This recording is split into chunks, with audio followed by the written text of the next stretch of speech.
बिहार में जहां सरकार बदल गई है, वहीं बिहार के 6 सीटों पर राज्यसभा चुनाव के लिए अधिसूचना भी जारी हो गई है। 8 फरवरी से नामांकन होना है। 27 फरवरी को मतदान।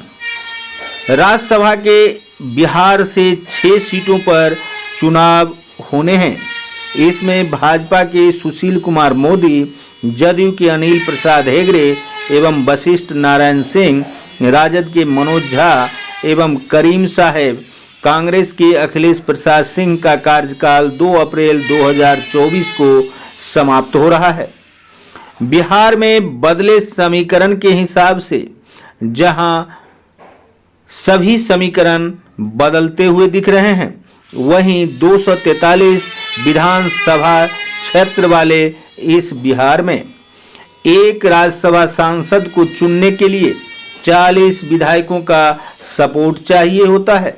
ऐसी स्थिति में राजद के पास 79 विधायक हैं, जबकि वाम दल एवं कांग्रेस को मिलाकर राजद 114 की संख्या पर पहुंच जाता है।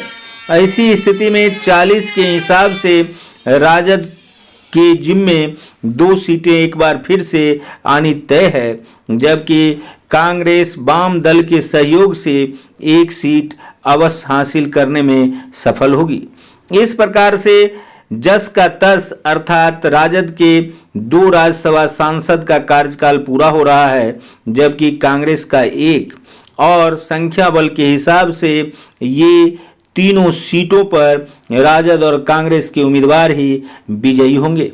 ऐसी स्थिति में भाजपा एवं जदयू की संख्या निर्दलीय तथा मांझी की पार्टी को मिलाकर 128 के करीब है, और इस प्रकार से जदयू और भाजपा को भी इस बार उसकी संख्या के हिसाब से तो अवश्य सीटें मिलेगी, लेकिन भाजपा को फायदा होने वाला है।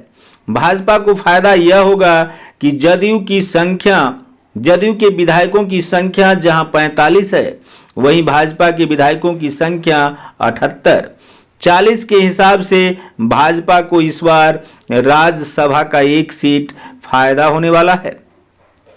ऐसी स्थिति में भाजपा के सुशील कुमार मोदी, जिनका कार्यकाल 2 अप्रैल 2024 को पूरा हो रहा है, लेकिन इस बार भाजपा के 2 उम्मीदवारों को राज्यसभा भेजा जा सकता है, जबकि जदयू को अपने 2 में से 1 को कम करना होगा।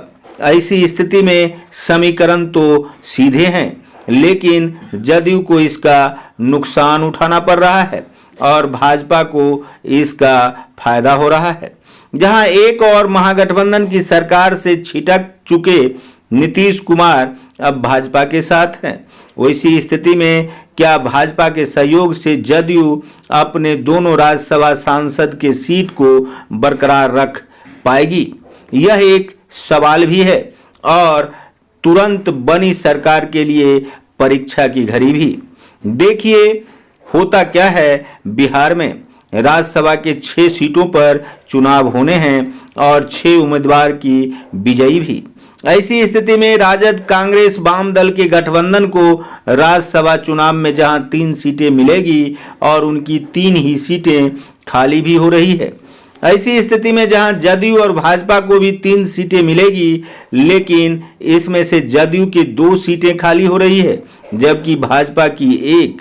ऐसी स्थिति में भाजपा अपने 1 राज्यसभा सांसद की जगह 2 सांसद बनाना अपने लिए बेहतर समझती है, या फिर 1 सांसद का पद जदयू को देती है। यह तो देखने वाली बातें हैं, लेकिन फिलहाल राज्यसभा सांसद के लिए नामों का ऐलान होना भी बाकी है।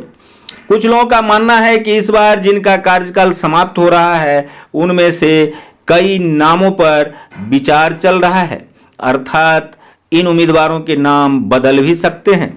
ऐसी स्थिति में बिहार से जहां 6 राज्यसभा सांसद बनाए जाएंगे, वहीं 6 लोगों के नामों की घोषणा होनी बाकी है। यदि 7वां नाम राज्यसभा सांसद के लिए होता है तो चुनाव होंगे। अन्यथा निर्विरोध निर्वाचन भी हो सकते हैं। जब तक चुनाव का नामांकन की तिथि 8 फरवरी आ नहीं जाती है, तब तक यह कह पाना मुश्किल है कि क्या भाजपा अपना बढ़ने वाली एक सीट जदयू को देगी या नहीं। ऐसी स्थिति में देखते रहिए संजीवनी बिहार और पाते रहिए नई नई जानकारियां। हम हैं संजीव कुमार सिंह और आप देख रहे हैं संजीवनी बिहार।